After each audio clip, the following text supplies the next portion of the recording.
Welcome to Recovery the Whole Enchilada, a podcast dedicated to exploring the many layers of healing and growth within our recovery community. I'm your host, Peg McDermott, along with my co-host, Regiment. Hello, Heather. And together, Heather and I share conversations that honor the complete recovery experience.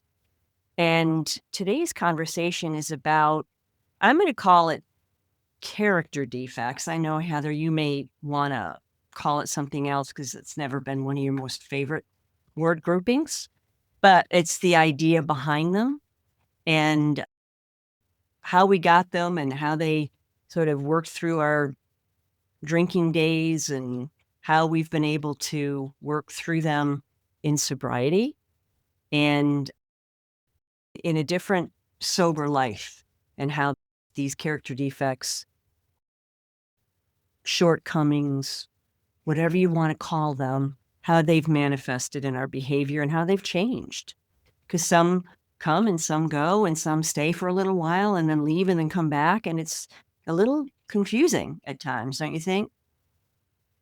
Yes, I do. And just to continue what you're saying about calling it character defects, I like to think of them as survival-based coping mechanisms Mm-hmm. or like protective adaptations, kind of shifting from blame to understanding. Mm-hmm. I just don't like labeling behaviors as flawed. I kind of like to be trauma-informed in the way I say things and also use compassionate sort of languaging to help with distress. Because I think one of the things that we're asked is to do a very thorough inventory of ourselves, because we have to, a lot of this journey has been about awareness and really trying to become awake to ourselves and who we are and what our role is and what our part has been in our world. Oftentimes, a lot of us come in, I'll speak for myself, blaming everybody for what was wrong with me. I was really good at that. Me too. And I think I must have talked the whole first year about my mom and dad, and I'm 50 or 40 years old talking about that. And so, yeah, drop the rock, right? But it's also very vital, and you know how much I love yoga talks about this as well. Svadhyaya is what they call it, is this self-study. And that through our self-study, we can really get to know ourselves and to really get clear and get really aware of the patterns that we have in the way we relate to people. Because this is a lot about our relationship with ourselves first, right? So that we can then have a healthy relationships with others. But it has to begin with ourselves. Exactly. It does. And I like reframing it as more coping mechanisms. They're not moral failures. Well, we're human and we're here to learn. And part of learning is through our ways of coping. And us as alcoholics, they're rooted in fear. And even those that aren't alcoholic, I believe their coping mechanism is also rooted in fear. And so what's the fear? People pleasing is one, for me anyway. And I'm a master people pleaser. And control and resentment and dishonesty and selfishness and pride, envy and perfectionism. And a lot of those are coping mechanisms from growing up in a dysfunctional home or having dysfunctional caregivers who could have been parents, who could have been teachers, or even past relationships. It sometimes doesn't always go back to our early days. It can be something as recent as a really difficult relationship. But for me, it was rooted in my early days as a child. And it was to cope. It was to look at the signals in the room and figure out what is it that I need to do to avoid punishment. Reading a mood and reading a gesture. And I got really good at that. And that is what started the whole people pleasing defect in me. And I do call it a defect because that's how I identify it, but it's also a coping mechanism too. It's how do I survive and navigate this dysfunctional home that's volatile. Things could change in a heartbeat, in a second. And so I always felt like I had to be ready. And a lot of my defects came from what I experienced as a kid in my dysfunctional home. And now a lot of that came out sideways and really effed up when I was drinking, because I didn't really understand how these behaviors were so ingrained in me, and I couldn't relate. And I couldn't relate to how the behaviors linked to my emotions and how my emotions linked to my behaviors and how I acted that out. I had beliefs and emotions, and then I acted things out, and most of it was unconscious. I had no idea I was doing it. I didn't like what I was doing, but I had no idea what was causing me to do this over and over again. There must be a payoff here for me. What is it? And that's what I've looked at in the past, are those defects in me that I had to look to see, is there something I'm not willing to let go of? And for me, for a long time, it was anger, and using anger as power and protection, and weaponizing it. And that hurts people. But I couldn't do it any other way. I didn't know any other way. And it especially came out when I was drinking. I developed another personality that you wouldn't even recognize. You wouldn't recognize me. I didn't recognize me. And it was scary because there were so many things I hadn't healed. Didn't even know where to begin to look. I just knew that I had a serious drinking problem, and that those problems, those coping mechanisms, came out in all their vividness when I was drinking. And the people that I used to run with back in those days, they were pretty cautious because they weren't sure which peg they were going to get. And I had carried a lot of shame around that for a long time. And shame can be a defect because, for me, because it was a way to hide and not have to step up, and blaming, another way to hide. I didn't do that. They did that. They made me do that. Nobody can make me do anything. But I know that now. I didn't know that then. And it's been a process. That part of our work is the turning point where we decide if we really want to change. Yes. You know, our community and our program it's a way of living that everyone could benefit from, and we're the lucky ones that are benefiting from it. So having some empathy and compassion for that woman that was me when I didn't know what the hell I was doing other than drinking heavily and not really being a very nice person. Today I have empathy and compassion for her, and I love her. I love her dearly because she needed to be loved, and she's helped me get here. A lot of what has helped me get here is to really be vulnerable. Thank you for sharing that. And because I think vulnerability and honesty is not easy. Humbleness, I mean, all good things to get me to be the right size. Because I was thinking how so much of my growing up was, I grew up on a military base with a mother and a father that were both Marines, as I've shared before. There was a lot of competition. There was a lot of, you reflected your family in you didn't just play softball to play softball. You played softball to be an all-star, and dad could be the coach, and everybody could say, hey, your kid is great. And it was just a very, I just want to just say, my whole life, I was always like looking outside, trying to get with the popular kids. And if they liked me, then I could like me. Yeah. And because I certainly did not I did not know me, I did not trust me, and I did not like me. And I was wrong. I was not, I felt wrong.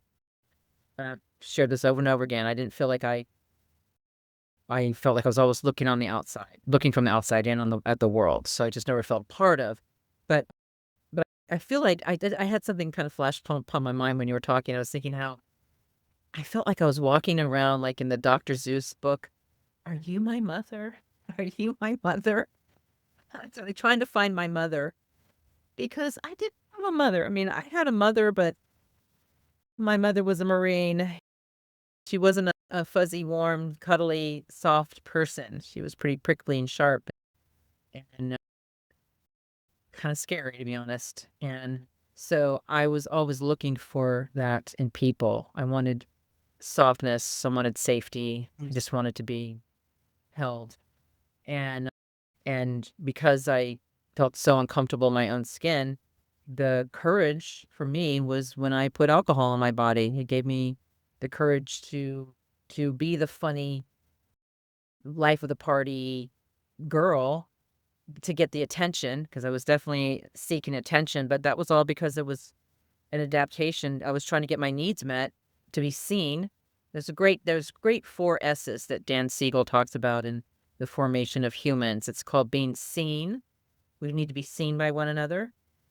We need to be soothed by another person. We need to be secure, and we need to be seen, soothed, secure, and there's a 4th S, which I'm it'll come. It'll come. Thank you that we can be imperfect, perfectly imperfect. Uh-huh. So, yes. So with that being said, having to look at myself and to generate a list was impossible for me about things, my maladaptive coping mechanisms.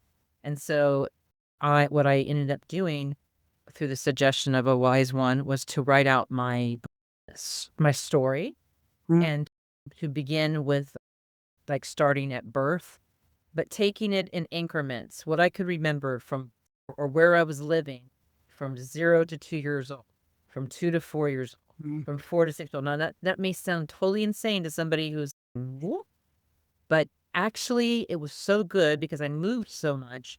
It was just so good to remember if anything came up. And I actually did have a memory come up. I was 4 years old and we were living in South Carolina and I was in a store. I remember this clearly. And I wanted this little eraser, animal eraser. Have I said this, shared this too? I don't think I have. And so I asked my mom if I could get the eraser. It probably was like a penny or something like that. She didn't want to buy it. So I took it. Now at 4 years old, I knew enough to know that was wrong. And I walked out of that store with that little animal eraser and I knew that I had done something wrong, terribly wrong. And I felt so badly about it that I ate the eraser. Then I got scared because my stomach hurt and I thought I poisoned myself. I ended up having to tell my mom that I took the eraser and that I ate it. And she was like, oh my God. And then she made me go back to that store and pay for that eraser. It's so interesting to go back and look at that. Now, what does a 4-year-old know about character defects or that? She was just wanting something and her mom wouldn't get it for her, so she took it. Right. It'd be great if it's a little different thing when you're now 22 and you're working as a store detective and you're protecting merchandise and you see this silk dress. You're like, I love that. Yeah. And I'm a store detective, so I could take that. So I'm just saying that little 4-year-old behavior continues until we face it, trace it, erase it, replace it. I'm using all these fun words, but truly, this is the work that has to be done. And why do we do this work? Why do we do this work? So we won't drink. There you go. And why would this help us not to drink? If we excavate our closets of our skeletons, there's nothing that can hold us, that can come back up, a secret that we didn't share, that shame us back into drinking again. Right. And when I hear people that are relapsing, I know that they haven't been able to get those closets clean out.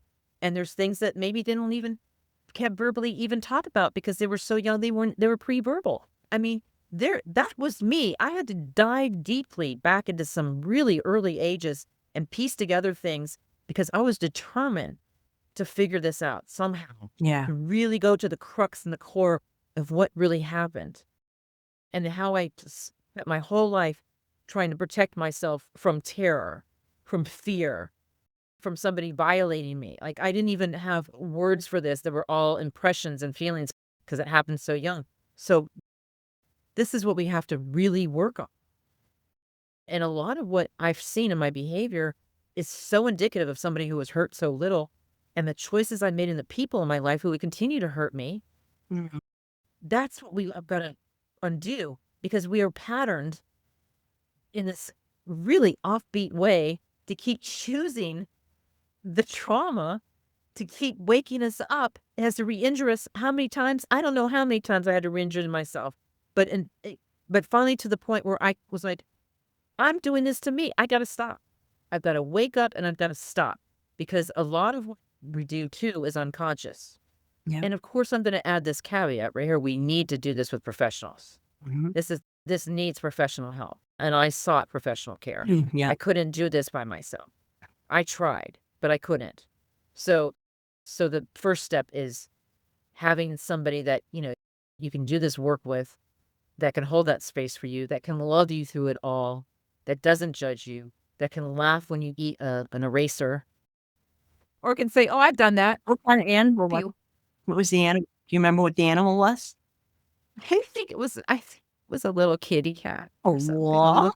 kitty eraser that I would and I would have gotten you that eraser. I know it didn't taste too good. Oh, but It was you're funny that you say that. horrible.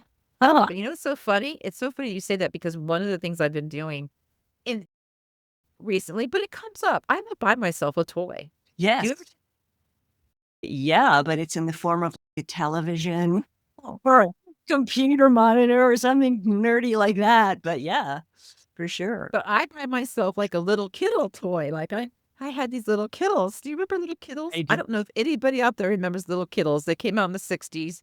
They were these big-headed little, they were the tiny little bodies and these little big heads with these cute little eyes. And they came in little cologne. You could have little Lily of the Valley, little Kittle. You could have little Rose, little Kittle. And they came in these little perfume bottles, I do. I think I do. Yeah, I was a bit of a tomboy when I was younger, so I wasn't sure if that would have grabbed him a fancy. But I have heard of them. They have made a comeback, not in that quite that way, but I don't know what they're called, but I see them hanging on keychains and purses, and they're little stuffed cutie animals, and they're called something. Do you know what they Yeah. are? I don't know what they are. I don't, but I know that this is a way of repairing some of the little injuries that I've Yeah. had in my life. Yeah. So we fast forward. We've been unconscious. We don't know what we're doing as kids. I mean, we were victims.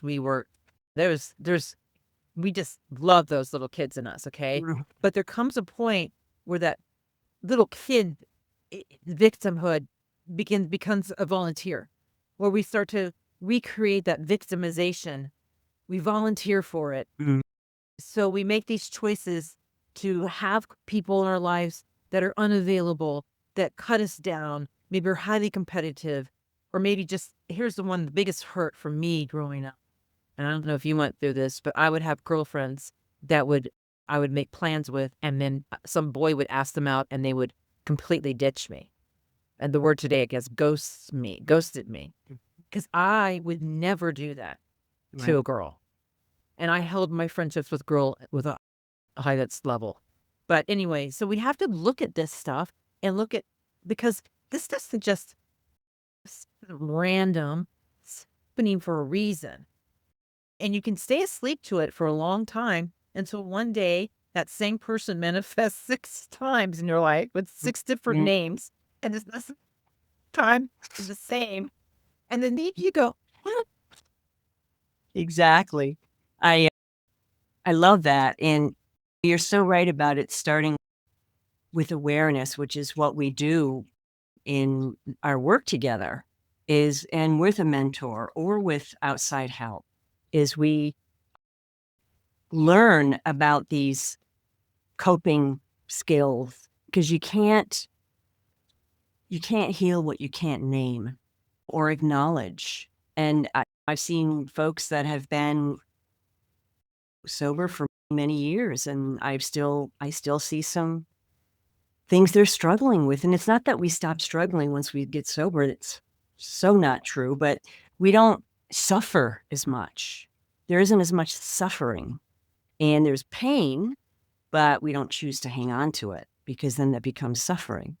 And for me, I wasn't even aware.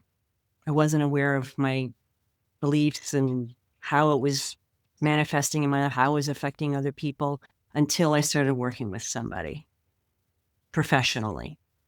And she was able to see some things, and self-sabotage was a biggie for me. Biggie, biggie. It was like, oh, my self-worth is like right here. And if I start pushing that up a little bit, I'm going to do something to knock it right back down because that's comfortable and it's safe and it's what I know. But the excelling beyond that, I would do something every time to sabotage it. And I remember sharing that with my therapist at the time, and I was going on and on about something, and I'd blown it up. I don't know if it was relationship or opportunity or promotion. I don't know. And she said to me, Peg, you need to look at this. You need to look at why you're doing this to yourself, or it will destroy you. And she was right, because I was just running the same game over and over again, and I'd run into these unavailable people, and I thought, well, I can fix them because I'm available. Well, I wasn't available, but they made me, the contrast was such that I looked available. And I was like, I've had enough of that. I've had enough pain around this. I'm not going to continue to keep pain shopping here. I'm not. And I'd rather be alone and fix the wounds that are causing me to reach out to people that can't reach back. And she helped me to do that. And it was all tied to my sense of worth.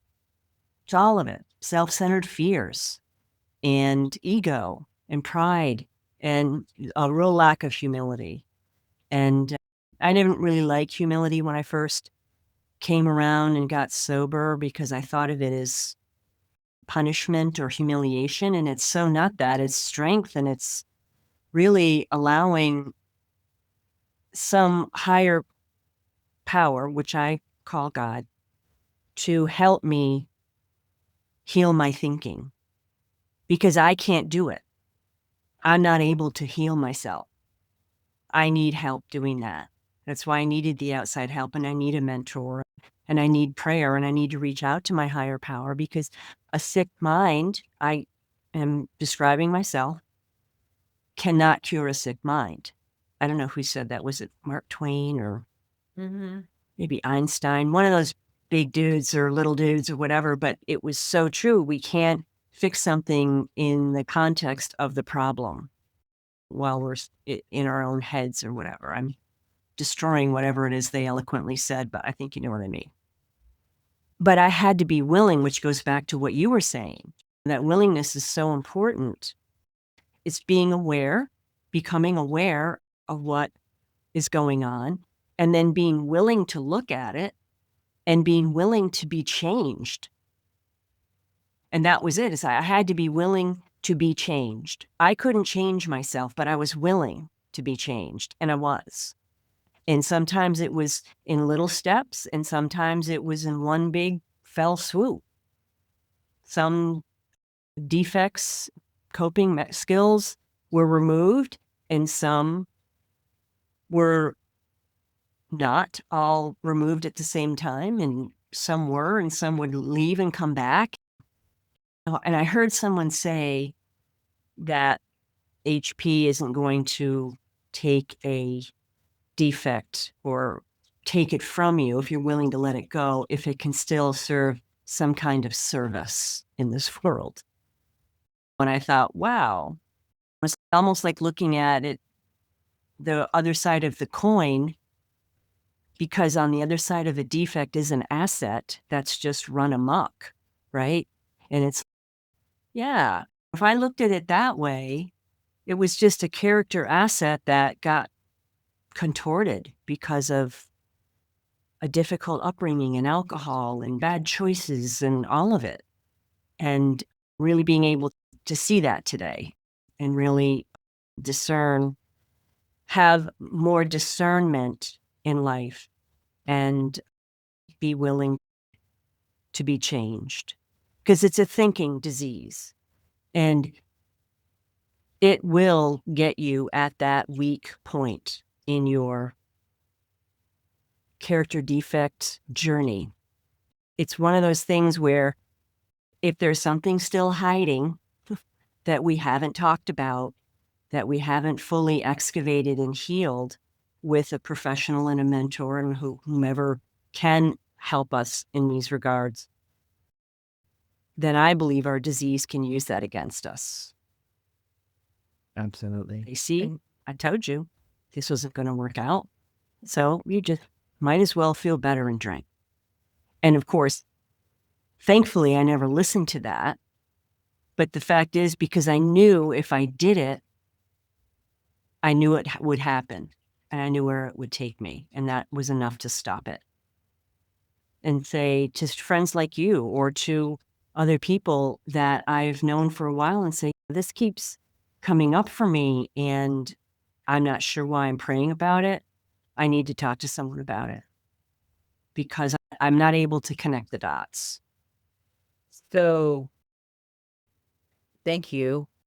It's not easy to do, but it's so worthwhile doing. Mm-hmm. It doesn't happen overnight. You will be blessed with relationships the rest of your life if you choose to live in not in a cave. If you choose to live in the world. On this earth. And you'll have relationships with a boss, you'll have relationships with a coworker. It'll be the next door neighbor. It will be somebody, a sibling. It will be somebody. But these are great teachers. Mm-hmm. And we can learn some really great lessons about ourselves. So I want to just backtrack. The 4 S's that Dan Siegel talks about is safe, seen, Mm-hmm. soothed, and secure. And I apply that to myself now in every relationship. Am I feeling safe in this relationship? Do I feel seen? Is this person, when I talk to them, soothe me when I'm having a hard time? And do I feel secure in them? Because they are secure in themselves. Right. It's a beautiful formula. It's a great thing to kind of run things through. I will say I've done a lot of work on myself. I'm really always surprised. And recently I've had another surprise where I've seen a pattern happen with a relationship and that here we go again. I get sad, but I also go right immediately. I take that pause and I go right into what is my part here, because there's something. And here's what it really comes down to. Heather, put her psychological hat on. I'm not a psychologist. I will say that. I mean, I have an education in that, but I'm not a licensed psychologist. I'll say that. Is that it comes from unmet needs as a child, and that we are continually trying to find them in others. But what we can find out, which we discover in recovery, is that we can meet our own needs. We can find that in ourselves to a point.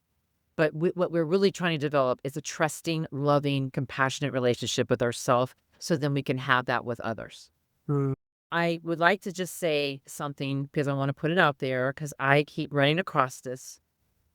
I know that if I can just pause because I'm activated in a relationship, in a situation with a relationship, I can just pause and not let myself be hijacked by, I have a really strong injustice part. It's a part of me that feels very like when things are not just or not fair, that will really trigger some really strong emotions. And so with that being said, I am very aware of this now. It's come out very much in this climate, in this world now. So it's pretty highly charged. But what I try to do now is I try to take that pause and I say to myself, think before you speak. And this is coming from our sister Al-Anon. It came from their book. Think, is it thoughtful? Is it honest? Is it inspiring or interesting? Is it necessary? Or is it kind? And I run that through my filter before I say something. But what is happening today, because I think there's so much bombardment that I'm feeling in this world, is that I'm not pausing. I am reacting, and because I don't feel safe and I feel fearful. And I will say what comes up is can I say this? It's a bad word. My alcoholic self comes up. and she is bar talk, and I do not. When I say bar talk, I heard this from an old timer. She said there's when you come into these rooms, you'll hear a lot of newcomers, and they'll be swearing left and right. F this, F that, blah, blah, blah. Yeah. And she says it's bar talk. Yeah. And she says, we hope that you'll grow and mature in this room so that you don't have to talk like that anymore. I don't want to talk like that anymore, but I am saying the F word, and I am saying things that are not good. Like I'm it's not good, and that is not who I am. Right. And I don't like seeing this. I do feel like I can make more effective change if I can take that pause, hold the mirror to myself, and remind myself that it's much more effective to be more inspiring and motivational if you don't rage back. If you be curious, just be curious and just notice. Okay, I'm noticing I'm getting a little activated. Just be curious. What's that about, Heather? And then try to have that put it through that filter, and then question. We got to question when relationships keep triggering. We've got to look at that. I mean, we've got to get the lesson. We run it by other people, but oftentimes we have to move away from that relationship for a time, because you know how relationships are for a season or for a lifetime. Sometimes relationships are just for seasons, and to accept that. And unfortunately, I've had numerous of those in recovery that were just seasonal relationships that are now gone. I pray for those women. I love them. They're usually women, and I pray for them all. I love them all, but I have now that I've learned how to be an honest person and be in alignment with a spiritual program, it's very hard for me to be with people that don't do that, actually lie to themselves and are in denial. Right. And of course it's my opinion, but you're in alignment with what you believe in and how you live your life. And there you go. Difficult to be it juxtaposed to someone who is not walking that path, and it's their path, and it's not right or wrong. It's just different. And it's hard. It's harder. And the more we grow and we learn and we're willing, the more we realize what we can no longer tolerate. And we're also given the courage to walk away if we have to. And if we have to stay, then we have tools that will help us to take care of ourselves until we decide at a good time to leave. But, thankfully that isn't as prevalent in my life today. I realized that defects, they thrive in secrecy, and pull them out into the light and they shrink, and they morph back into the asset they started as. And I love that, because we're very complex, loving, lovable human beings. And everything was done there was some good reason why we came up with these coping mechanisms. And they were brilliant when we were 4. They don't necessarily support us now, but at the time, they really were pretty brilliant for such a little one to come up with. And with that, I want to thank you and thank everyone for joining us on this episode of Recovery, the Whole Enchilada. And if you connected with today's episode, please share it and like it. Subscribe wherever you listen to podcasts. Your feedback helps Heather and I to shape future conversations.